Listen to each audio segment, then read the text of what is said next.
हम बात कर रहे हैं सिंध तास मुआहदे की, भारत पाकिस्तान कशीदगी की और इन रिपोर्टों की जो कि भारतीय मीडिया में आ रही हैं कि भारत ने पाकिस्तान का पानी रोकना शुरू कर दिया है।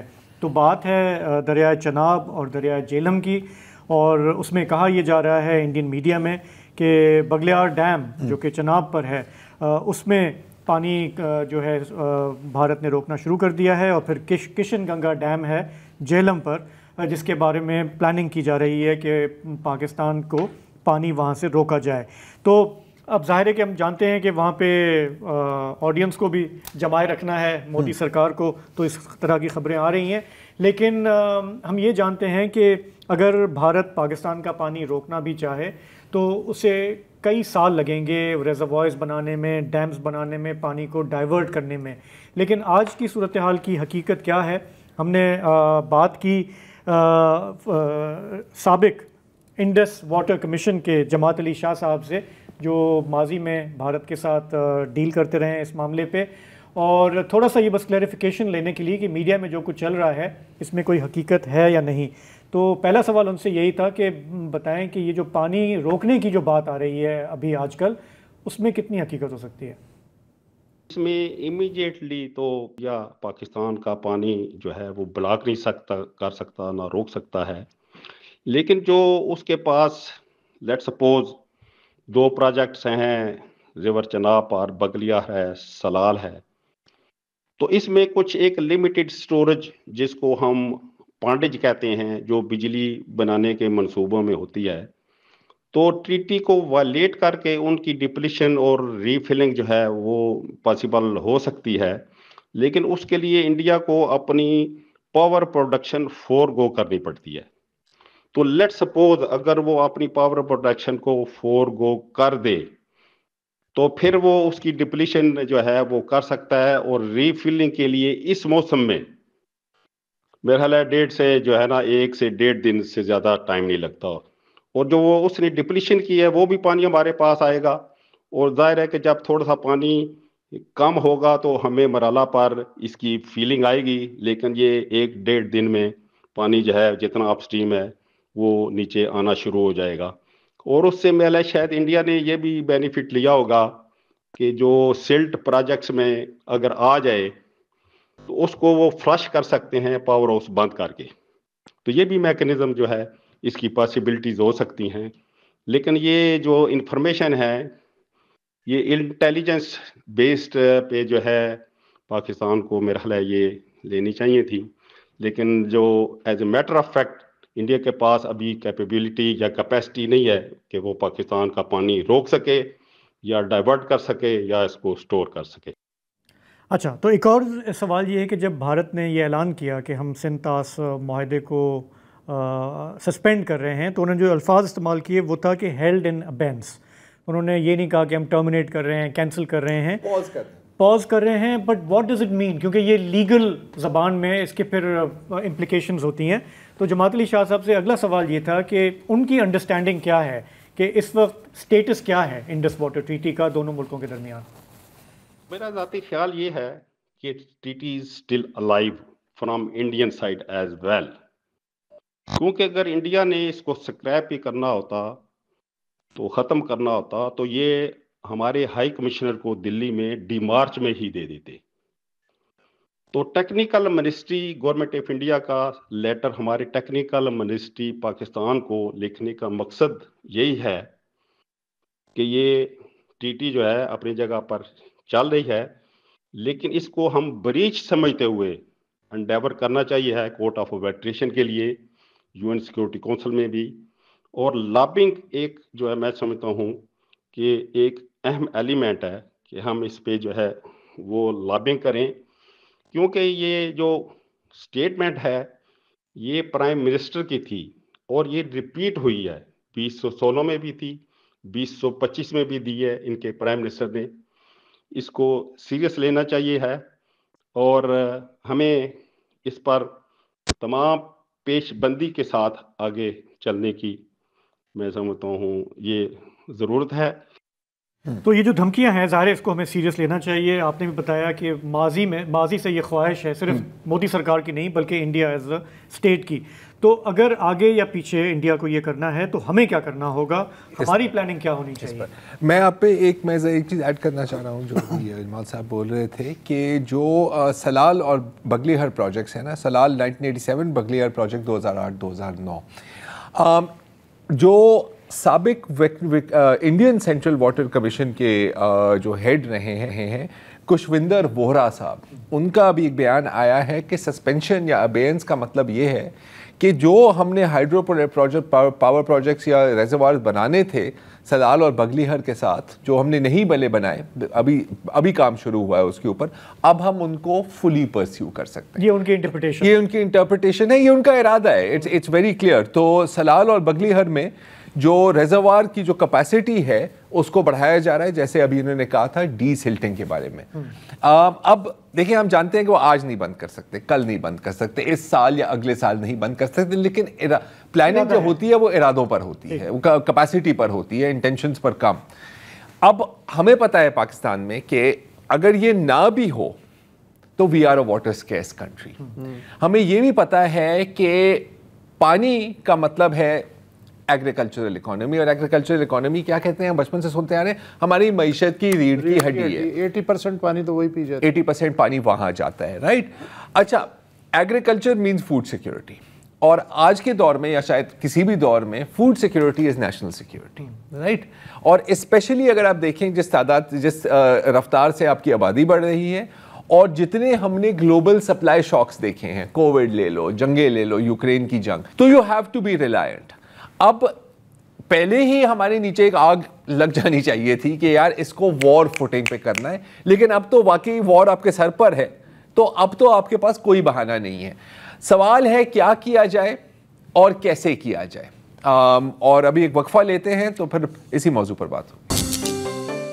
Welcome back. तो जी बिल्कुल, सवाल यही है जिसके हम जवाब में तलाश हैं कि अगर हम जानते हैं कि पाकिस्तान में पानी की शदीद किल्लत है, आने वाले सालों में मज़ीद किल्लत होगी, और फिर अब भारत कह रहा है कि यार हम आपके नलके बंद करने वाले हैं, तो ये एक वेकअप कॉल होनी चाहिए। पहलगाम से पहले 750 गैलन पर पर्सन पानी हमारे पास मौजूद है।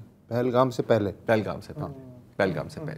उसका हम किस तरह इस्तेमाल करते हैं, क्या हम उसका बेहतर इस्तेमाल कर सकते हैं, इस पर 1000 बार हमने बात की है। और मत भूलें कैनाल समूरा ना मंजूर, ये आपके यहाँ इंटरनल टेंशंस भी हैं। बहरहाल आज हमें ज्वाइन कर रहे हैं इकोनॉमिक एनालिस्ट उज़ैर यूनुस साहब एंड बिजनेस रिकॉर्डर के रिसर्चर आदिल मंसूर साहब। आप दोनों का बहुत बहुत शुक्रिया।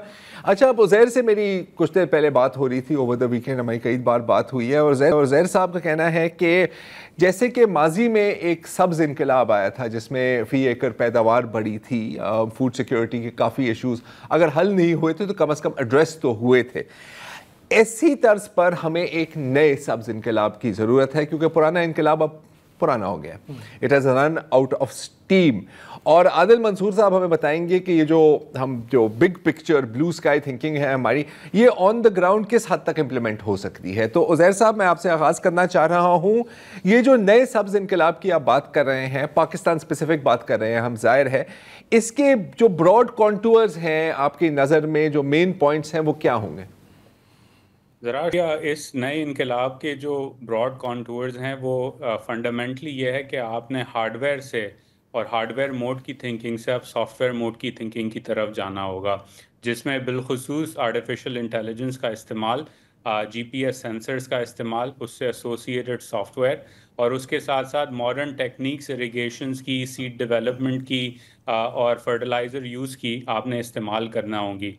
ये ज़रूरी इसलिए है क्योंकि 20वीं सदी में जब इंडस्ट्रियल रेवोल्यूशन पाकिस्तान जैसे ममालिक में आया तो उसकी वजह से ग्रीन रेवोल्यूशन हुआ, हर फार्म में जो है ट्रैक्टर दिया गया, अच्छे बीज दिए गए, बासमती राइस जैसे बीज जो आज हम खाते हैं वो उस दौरान आए, लेकिन उसके साथ और केमिकल फर्टिलाइज़र का इस्तेमाल हुआ। उसने प्रॉब्लम्स उस वक्त के तो सॉल्व कर दिए, लेकिन एक डिपेंडेंसी क्रिएट कर दी कि आपको इनपुट ज़्यादा चाहिए बेहतर आउटपुट लाने के लिए। अब क्योंकि दुनिया में तरक्की हो चुकी है आर्टिफिशियल इंटेलिजेंस की वजह से, सस्ती बिजली सोलर की वजह से, और उसके साथ साथ कंप्यूटर सेंसर्स और सैटेलाइट कनेक्टिविटी की वजह से पॉसिबल हो गया है कि आप मॉडर्न टेक्नोलॉजी को इस्तेमाल करके अपने फार्म के इनपुट्स को ऑप्टिमाइज़ करें। और उसकी वजह से ये जो ग्रीन रेवोल्यूशन 2 का जो मैं जिक्र आपसे भी कर रहा था वो पॉसिबल हो चुका है। पाकिस्तान को इसकी शदीद ज़रूरत इसलिए क्योंकि एक तरफ पाकिस्तान में फूड सिक्योरिटी का मसला इंडस वाटर ट्रीटी की सस्पेंशन से पहले ही मौजूद था, लेकिन उसके साथ साथ क्लाइमेट चेंज का भी इशू है, और उसके साथ साथ एक और बड़ा इशू कि आपका जो किसान है उसको आपने ग्रेजुएट करना है हायर प्रोडक्टिविटी सेक्टर्स की तरफ, तो वो उस वक्त तक नहीं हो सकता जब तक आपका फार्म मॉडर्नाइज ना हो, और उस फार्म को मॉडर्नाइज करने के लिए टेक्नोलॉजी का इस्तेमाल और नए सॉफ्टवेयर बेस्ड सॉल्यूशंस का इस्तेमाल बड़ा ज़रूरी है। तो अच्छा, ये जो हमारा ग्रीन पाकिस्तान इनिशिएटिव है उज़ैर, उसमें ये सारे पॉइंट्स हमने वक्तन फ़वक्तन सुना है कि कॉर्पोरेट फार्मिंग के ज़रिए वो ये सब करना चाह रहे हैं। Is it not part of this so called green revolution जिसकी हम बात कर रहे हैं? देखें, जो एक फंडामेंटल फ्लॉ है वो ये कि थिंकिंग के अंदर, क्योंकि ब्यूरोक्रेसी लेड ये इनिशिएटिव है, आपको अभी भी पुरानी हार्डवेयर, बड़े कनाल्स, मेगा प्रोजेक्ट्स की सोच नज़र आ रही है, नंबर एक।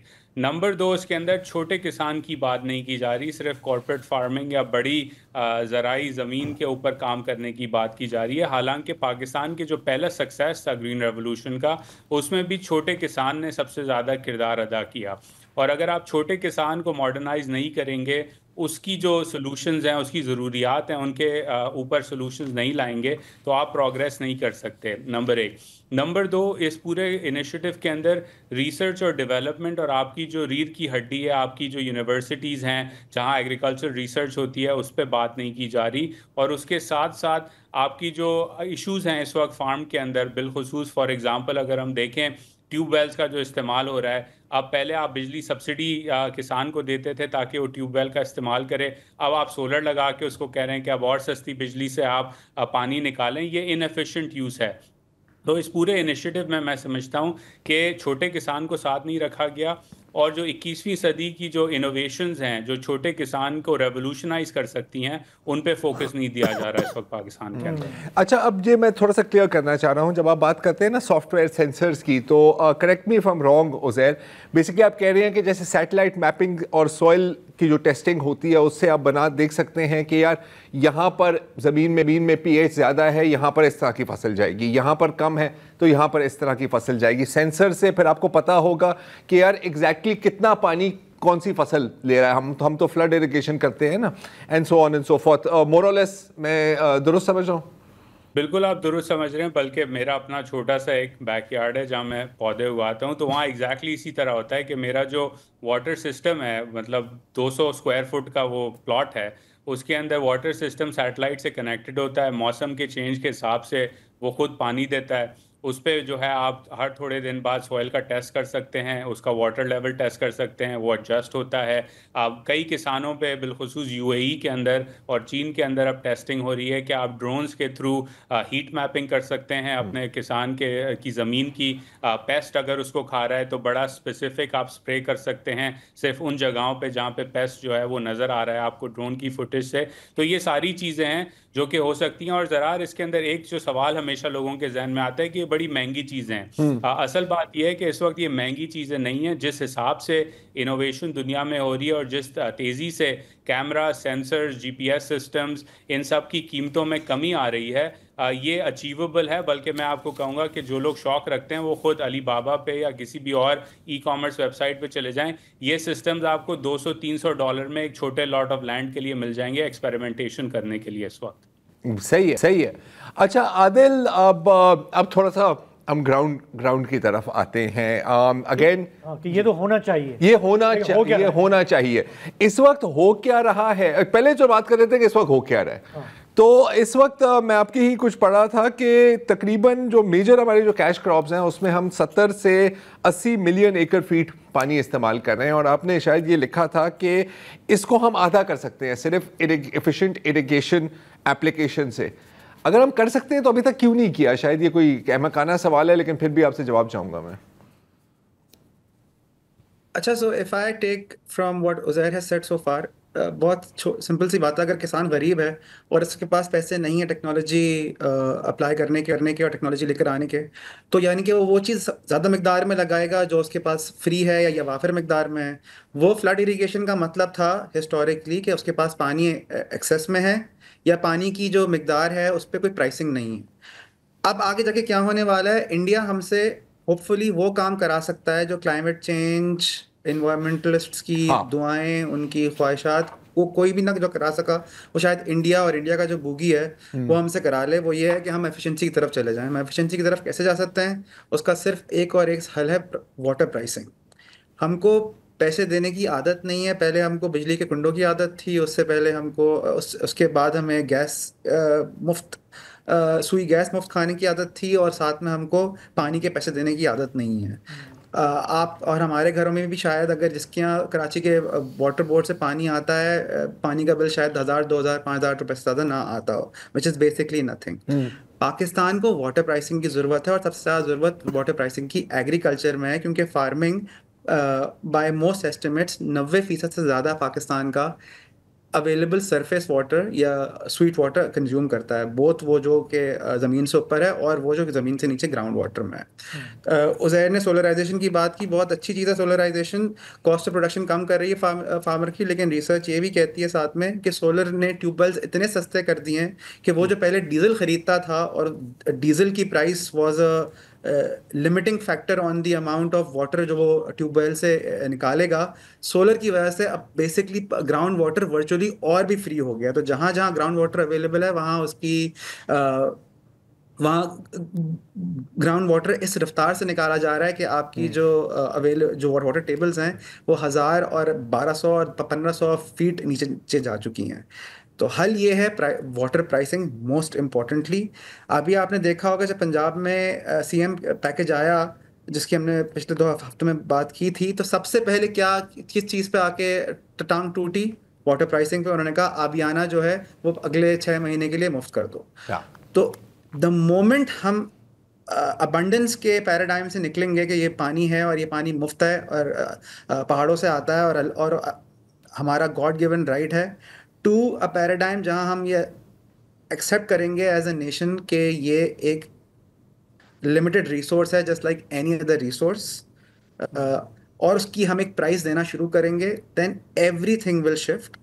वो शिफ्ट ओवर टाइम आएगा। अगेन मैं ये नहीं कह रहा कि जो आज 5000 रुपये पानी का बिल देता है वो कल से 5 लाख रुपए देना शुरू कर दे, बट वो जैसे ही उस ट्रांजिशन की तरफ जाना शुरू करेंगे एवरीथिंग विल चेंज। जिन 5 मेजर कैश क्रॉप्स की पहले बात हुई कि ये वो कैश क्रॉप्स हैं जो कि 80% of total available water consume कर लेती हैं, वो बिल्कुल कर लेती हैं। वो इसलिए कर लेती हैं क्योंकि वाटर काफ़ी मिकदार में और उसके पैसे किसी को देने नहीं हैं। जिस दिन प्राइसिंग शुरू हो गई पानी की, तो वो क्रॉप्स कल्टीवेट होंगी जो कि हाई वैल्यू लो डेल्टा होंगी, यानी कि कम पानी का इस्तेमाल करेंगी और इनकी पर एकड़ प्रोडक्टिविटी हायर होगी। ठीक है। तो ये हो रही है कि पहलगाम ना भी होता तो पानी का क्राइसिस तो मौजूद था, उससे अब सीरियसली कैसे निपटा जाए, अब जबकि पहलगाम भी हो चुका है और सिंधास का भी इशू है। आदिल और उज़ैर साहब, मैं आप दोनों से एक सवाल करना चाह रहा हूँ, जिसे अच्छा लगे उसका जवाब दे। एक पूरा तबका है इस दुनिया में, वो ये कहता है कि water is a human right, उसको आप कमोडिटी क्यों कहते हैं। दूसरा ये है कि पाकिस्तान में जो किसान है वो इस बात पे रोता रहता है कि खाद महंगी हो गई है, ज़मीन, आउटपुट, बीज और मौसम और ये सब ने उसकी ऐसी तैसी कर रखी है। अब अगर आप पानी पे भी टैक्स लगा देंगे, आबियाना वो पहले भी दे रहा है, गो के वो नॉमिनल है, तो फिर वो किधर जाएगा। अभी तो ये है ना कि वो आड़ती ने जो है उसकी फसल ना उठाए तो उसे ट्रैक्टर फेर देना पड़ता है पूरी फसल पे, हालांकि इतना पानी भी ज़ाया होता है, उसके बावजूद ये होता है। 40% वैसे ही वेस्ट हो जाता है हमारी जो फसलें हैं। तो इसमें क्या करें? पूछ ले, पता नहीं किससे पूछ रहे हैं आप। आदिल आप बता दें। जी सर, अगर मैं स्टार्ट करूं इसका जवाब देना, तो सवाल ये है कि जब वो बाकी तमाम चीज़ों के लिए इतने पैसे दे रहा है, चाहे फर्टिलाइज़र हो, चाहे आड़ती का सूद हो, चाहे सीड हो, तो पानी क्यों उसको मुफ्त मिले? लेकिन असल में अगर मैं सार्केज़म से थोड़ा एक स्टेप आगे लूँ तो बात दरअसल ये है कि आपने उसको ये डेमोन्स्ट्रेट नहीं करना कि तुम पानी फ्री ले रहे थे, आज से तुमसे उस पर टैक्स लिया जाएगा या अभियाना लिया जाएगा।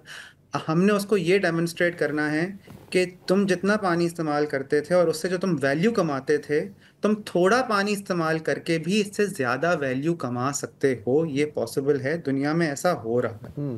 उसके लिए जो सपोर्ट रिक्वायर्ड है, जो सॉफ्ट इंफ्रास्ट्रक्चर रिक्वायर्ड है, वो सरकार की, सिस्टम की जिम्मेदारी है। वो इनेबलिंग एनवायरनमेंट प्रोवाइड करे, बिल्कुल करे।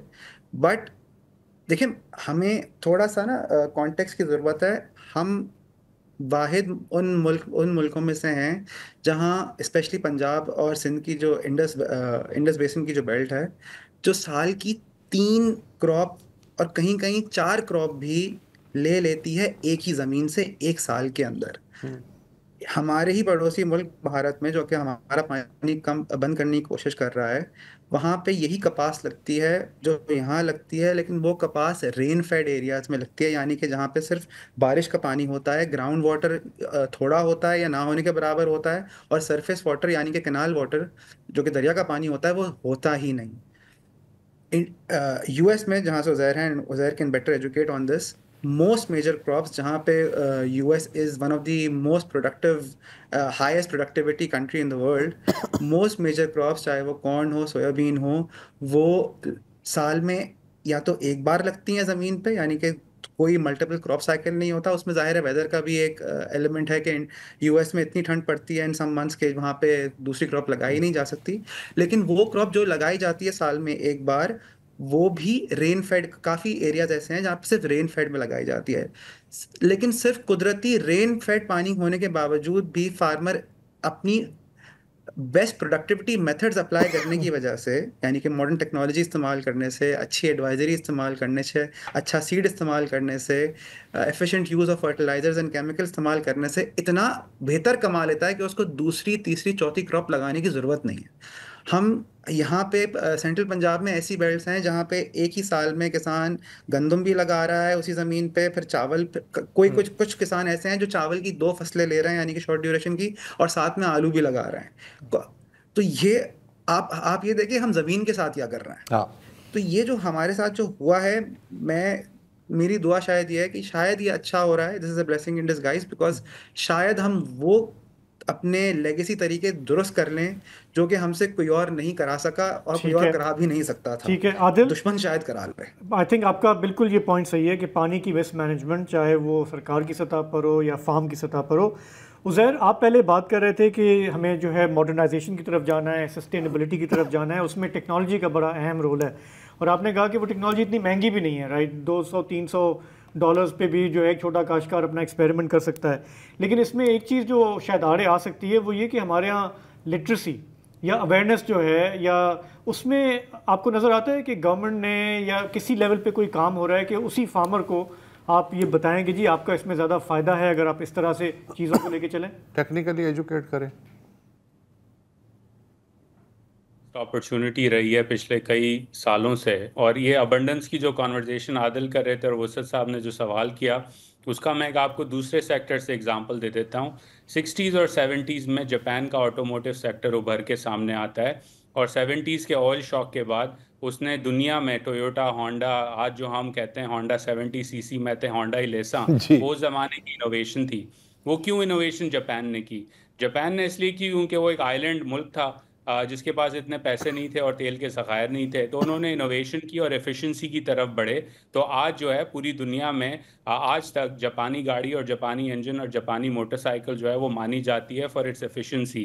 Compare that to the United States, जिसके पास तेल बहुत ज़्यादा मौजूद था और सस्ते तेल की आदत थी, तो उनकी V8 गज़लर जो हैं वो ऑयल शॉक के बाद तबाह और बर्बाद पूरा सेक्टर हो गया, क्योंकि उन्होंने एफिशिएंसी पर रुझान नहीं दिया।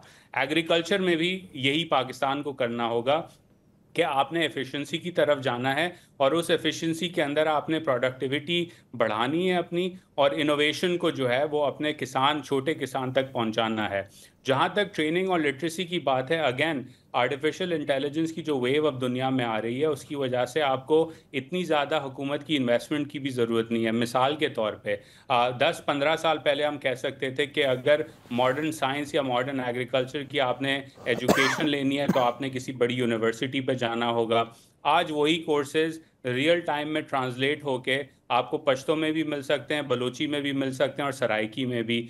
जो लो रिसोर्स लैंग्वेजेस हैं दुनिया की, उसके अंदर हुकूमतें, बिलखुसूस भारत का अगर आप प्रोग्राम आर्टिफिशियल इंटेलिजेंस ट्रांसलेशन का देखें, पढ़ें उसके बारे में, तो उन्होंने काफ़ी प्रोग्रेस किया है। पाकिस्तान की हुकूमत भी ये कर सकती है। सॉफ्टवेयर्स के थ्रू आप किसान को बता सकते हैं कि जी वेदर पैटर्न्स इस तरह चेंज हो रहे हैं, आपका क्रॉप इंश्योरेंस इतना होगा, अगर कोई खुदा ना ख्वास्ता सैलाब आ जाए तो क्रॉप इंश्योरेंस ऑटोमेटिकली आपके अकाउंट में आ जाएगा, क्योंकि आप एक रजिस्टर्ड फार्मर हैं। और उस रजिस्ट्रेशन का प्रोसेस ये है कि आपने कुछ मॉडर्न एजुकेशन लेनी है through a mobile phone based system या कोई और डिसेंट्रलाइज टेक्नोलॉजी के थ्रू। तो अगेन कहने का मकसद ये है कि ये जो सॉफ्टवेयर रेवोल्यूशन दुनिया में आ रहा है, ये इंडस्ट्रियल रेवोल्यूशन के बाद एक ऐसा रेवोल्यूशन है जो पूरी की पूरी मईशत को तब्दील कर देगा। जहाँ तक हम चीन में अब फॉर एग्जांपल देख रहे हैं कि डार्क फैक्ट्रीज चल रही हैं जहाँ रोबोट माल बनाता जाता है और लाइट की भी ज़रूरत नहीं है। तो पाकिस्तान को भी इन चीज़ों पे अडॉप्ट करना होगा, लेकिन पहला कदम जो है इस अडॉप्शन का वो आपका छोटा किसान है। अगर आप छोटे किसान को उसी तरह पार्टनर समझेंगे जिस तरह आपने पहली ग्रीन रेवोल्यूशन में समझा था, तो वो सारी अच्छी चीज़ें होने लगेंगी मईशत में जो उस वक्त भी हुई थी। लेकिन अगर आप छोटे किसान को पीछे छोड़ देंगे तो आपकी मईशत कभी भी आगे नहीं बढ़ सकेगी। नहीं तो आदिल ये बताएं कि अभी हम इस तरह बात करेंगे जैसे ये बाकी मुल्कों में हो रहा है, हमारे यहाँ भी हो सकता है। इज़ इट हैपनिंग और नॉट? आप चूँकि ऑन ग्राउंड फार्मिंग कम्युनिटी से इंटरेक्ट करते हैं, हमारे यहाँ मिसालें मौजूद हैं सिंध में, पंजाब में, कहीं पे जब छोटा किसान डिजिटल लिटरेसी की तरफ जा रहा हो, ये टूल्स अपना रहा हो। मुश्किल है लेकिन नामुमकिन नहीं है। ठीक है, बिकॉज ना इस वक्त जहाँ पर हम हैं वहाँ ना गवर्नमेंट के पास ये स्पेस है कि वो इन फैसिलिटीज़ के ऊपर या इन एडवाइजरीज़ या इस सॉफ्ट इंफ्रास्ट्रक्चर के ऊपर पैसे खर्च कर सके। और फार्म इकोनॉमी में भी एक कैश क्रंच है जिसकी वजह से शायद फार्मर भी ना कर सकें। But I think carrot and stick की पॉलिसी अपनाने की ज़रूरत है। जब प्राइसिंग आना शुरू होगी पानी की और बाकी चीज़ों में भी जैसे आ रही है, तो इसका ओवर टाइम अच्छा फ़ायदा होगा ही, क्योंकि या तो किसान के लिए अगर farming on his legacy methods unviable हो जाएगी तो या तो वो फार्मिंग छोड़ देगा या वो हाई प्रोडक्टिविटी मेथड्स जो भी हैं वो उनको अपनाएगा। हमारे यहाँ, मैं आपको सिर्फ एक मिसाल देता हूँ, पाकिस्तान में कपास ख़त्म हो गई, ये रोना बहुत सुनते होंगे, लेकिन ये देखने की ज़रूरत है कि जो किसान कपास छोड़ के गया वो उन क्रॉप्स की तरफ गया जहाँ वो आज ज़्यादा कमा रहा है। बिल्कुल। तो जहाँ एक नुकसान होता है उस नुकसान के पीछे एक अपॉर्चुनिटी कहीं ना कहीं से अराइज होती है। वो अराइज ऐसे होगी कि pricing will force people over time कि वो ये मेथड्स अप्लाई करें। बहुत शुक्रिया, सॉरी वक्त खत्म हो रहा है। अगेन वही बात है कि इनोवेट और डाई यार, सीधी बात है। बट ये इट साउंड्स लाइक कि हम खुद कुछ प्लानिंग करके नहीं जा रहे, बट हमें हालात और वाकयात जबरदस्ती धकेल रहे हैं। ऐसा ही है समाज में नॉर्मली ऐसा ही, बिल्कुल ऐसा ही है। जैसे इन्होंने कहा था ना कि जो मतलब क्लाइमेट चेंज और एनवायरमेंटलिस्ट और वाटर एक्सपर्ट्स पिछली 4 दहाइयों से रो के पागल हो गए हैं। May be India will make us do what they could not make us. ज़रूरत आपको बालों से पकड़ के खींच के ले जाती है नए दौर में, अगर आप हेजिटेंट हो। नहीं, लोग तो तबाह हो जाएंगे ना। जिस तरह ये कह रहे हैं कि लोग छोटा फार्मर छोड़ देगा, बोलेगा जी मेरे बारे में नहीं आ रहा, मैं तबाह नहीं होंगे, या तो इनोवेट करेंगे या तो फिर दबाव हो जाएंगे।